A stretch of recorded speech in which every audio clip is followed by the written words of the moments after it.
वाराणसी पहुंची कांग्रेस की राष्ट्रीय प्रवक्ता सुप्रिया श्रीनेत ने राज्य सरकार व केंद्र सरकार पर जमकर साधा निशाना। प्रधानमंत्री के संसदीय क्षेत्र वाराणसी में सुप्रिया श्रीनेत ने उत्तर प्रदेश व केंद्र सरकार की कमियां गिनाई। पंजाब से लेकर उत्तर प्रदेश तक की सवालों का जवाब दिया। मीडिया से बात करते हुए सुप्रिया ने कहा कि जिस तरीके से प्रियंका गांधी का नेतृत्व उत्तर प्रदेश में है, लड़की हूं लड़ सकती हूं का नारा बहुत ही कारगर है और 2022 में कांग्रेस मजबूती के साथ उत्तर प्रदेश में लड़ रही है।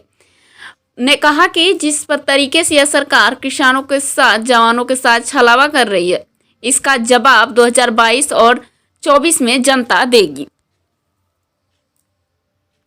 That's not how I do press conference. सवाल ये है कि जो बदायूं का जो भी जिक्र हो रहा था, वहाँ आपके जिलाध्यक्ष ओमकार सिंह है, वहाँ पर आपने ही शेखुपुर सीट से एक महिला को कैंडिडेट बनाया।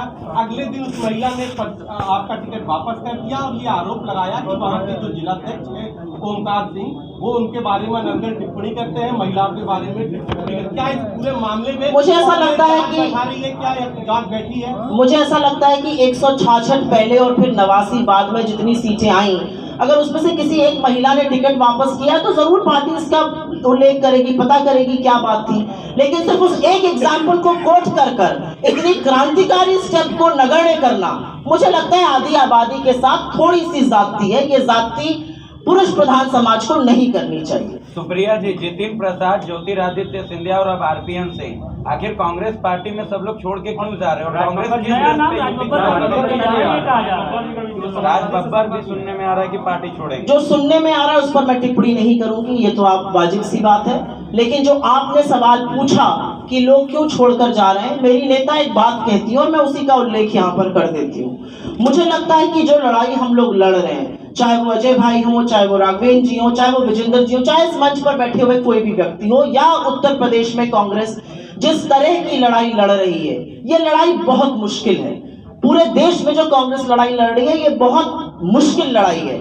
हम एक दम्भ और अहंकारी सरकार से लड़ रहे हैं, हम सरकार के संसाधनों के दुरुपयोग से लड़ रहे हैं, हम पैसे से लड़ रहे हैं, हम चुनी हुई सरकारों को गिराने के लिए हर वो हथकंडे से लड़ रहे हैं जो बीजेपी हथियाती है, हम संसाधनों के कब्जे करे जाने से लड़ रहे हैं, और शायद एक बड़े तौर पर हम बहुत ही मौन मीडिया से भी लड़ रहे हैं। तो मेरा अपना मानना यह है कि इस लड़ाई में आपको पूरी ईमानदारी, पूरी शिद्दत और पूरे कमिटमेंट के साथ ही आप ये लड़ाई लड़ सकते हैं, क्योंकि आपके ऊपर लांछन लगेंगे। आपके घर के बाहर सुबह पुलिस आकर बैठ गई, क्यों बैठ गई? ये चुनाव लड़ना है क्या? ये अपने घर से नहीं निकलेंगे? ये किस तरह की बातें हो रही हैं इस देश में?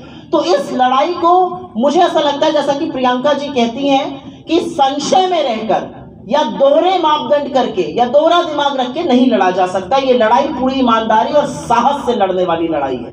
और मुझे ऐसा लगता है कि जो लोग गए, और शायद मैं उनसे बहुत छोटी होंगी उम्र में किसी से, पर कांग्रेस से भाजपा जाने वालों की मुझे आज तक मानसिकता ही नहीं समझ में आई।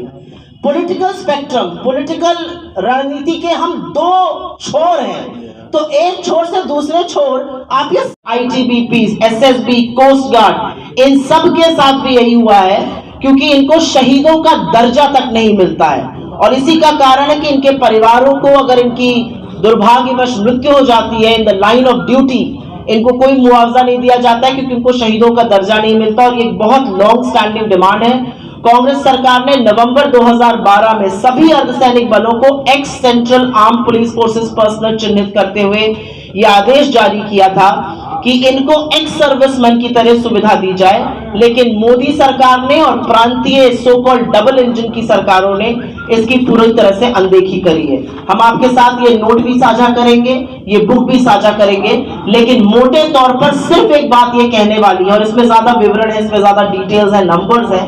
मोटे तौर से सिर्फ एक ये बात कहने वाली है कि भारतीय सेना हम सबका गौरव है, भारतीय सेना की वजह से हम सब सुरक्षित हैं।